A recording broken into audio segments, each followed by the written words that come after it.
სანაპირო ზონის ინფრასტრუქტურას. Მასთან ერთად ამ საშიში პროცესული აქტივობის გაფართოება. შერბილების და ადაპტაციისა და სანაპიროს გაზების რეგიონის ინფრასტრუქტურის პროექტების განხორციელების საქმეში.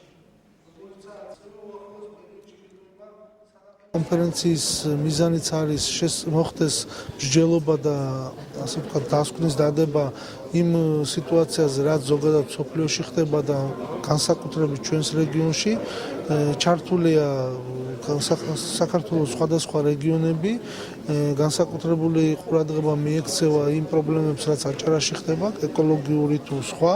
საქართველოს 7 ქალაქი მიუერთდა ევროკავშირის ინიციატივას მერების შეთანხმების შესახებ, რაც ითვალისწინებს სათბურის გაზების შემცირებას 20%-ით 2020 წლისთვის.